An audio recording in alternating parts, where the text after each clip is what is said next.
Now joining us to review some of the headlines of today's newspapers from all around the world are Rise News analysts Yemi Ajayi and Dayo Shobowale. Mr. Yemi Ajayi, a bright and beautiful morning. Good afternoon, Vimbai. Good afternoon, Cynthia. And Mr. Shobowale, good afternoon. Good afternoon. Now, let's get down straight to business. We start the newspaper review with this day, Nigerian newspaper of record.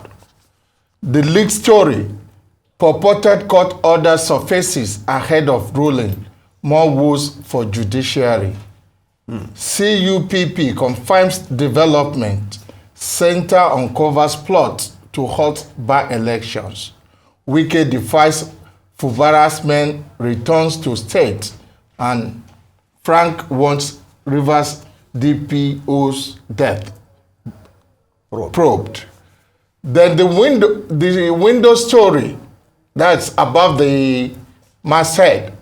Power sector stakeholders say changing ownership of discos won't solve Nigeria's erratic electricity problem. Urge NERC to implement cost-reflective tariff structure, oppose FG on Naira-denominated gas sales. And below the window story is Obaidwena, this day alumni Toyin Azikwe Awolowo's path in public service. Yes. And lastly from this day is the story about the list story. At Ministry Organized Trade Dialogue, participants insist Nigeria not faithful to agreements reached with foreign investors. Now from this day, we move to Punch newspaper. From the Punch, we take the lead story. Christmas shoppers condemn Naira scarcity. ATMs dry up. Poultry dealers, local stores insist on cash. Consumers buy Naira notes from petty traders. Customers lament hardship. Hoarding worsens. CBN expect bank to disburse more cash. This now, is a very crucial issue. You know? Yes, I quite agree with you. There's no liquidity in the system. And only POS people. Let me take one story from Nation. We go to Nation next. Nation, Lalong resigns from FEC. Former Labour and Employment Minister opts to take Plateau South Senate seats. Then below that story, we have Rivers Assembly 27. Our defection constitutional.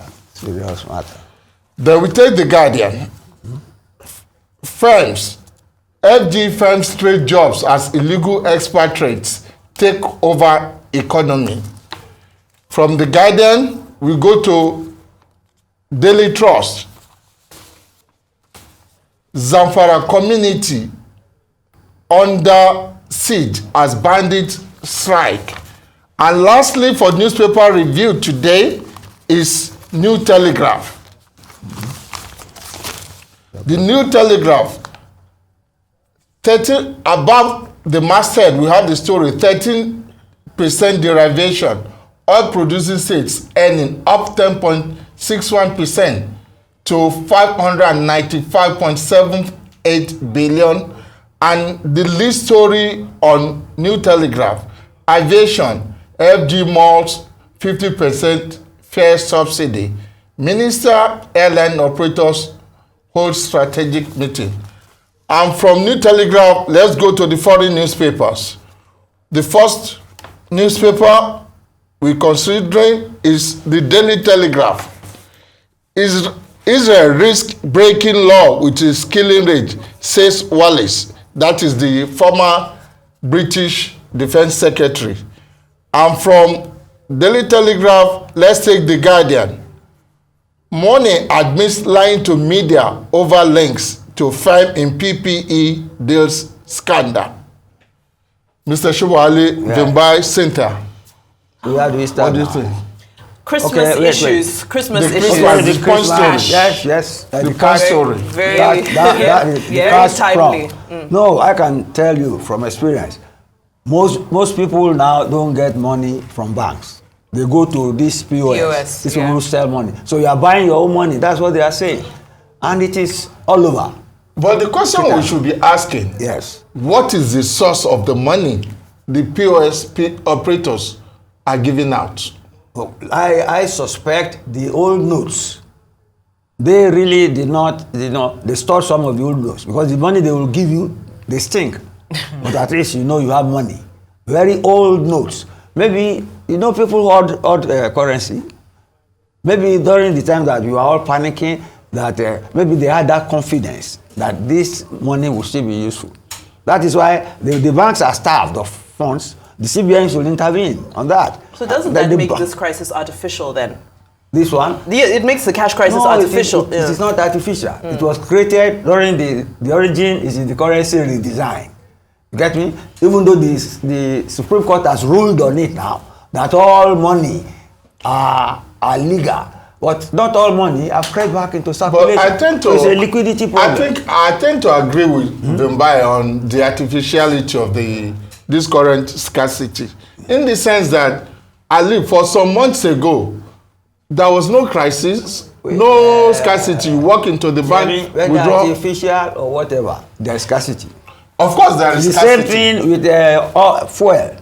The suppliers, you say the oil is there, but people, this panic buying and so on, and then those selling the fuel want to hoard, want to make it seem as if, so the artificiality may be there, but the scarcity is the issue. But the thing we should also understand is that it's a simple economic logic. If there is enough supply, there will be no scarcity. The funds that we are having this scarcity is also a supply. We must look at the supply side. That's where artificiality comes in now. But the ultimate thing, what bites, is that the money is not available. The fuel is not available. But why are we allowing... It's availability and affordability. Mr. Shobol, so why are these POS operators being allowed to go to the bank to withdraw? So you're saying that they've hoarded some, right? No, don't quote me. I don't know their source of the funds. They withdrew. They probably didn't surrender. Okay, look at currency. They probably didn't surrender. Don't you see the people selling currency? Even if you go to some banks, you want to get foreign exchange, they call in some long grow people to give you. Where do they get it? What is important is the scarcity. The scarcity creates problem for people, and it is particularly bad at Juletide time. So what do we do now? Season. Solutions. The CBN should intervene. Yep. The CBN should intervene. We'll be having various reasons being given, but nobody's actually telling us what is happening. But the scarcity is there. That's it. The scarcity is there. It has to be resolved, and we're asking the ultimate monetary authority to take action. That's it. Let's go to another. Now let's look at this story. Purported court order surfaces ahead of ruling. More woes for judiciary.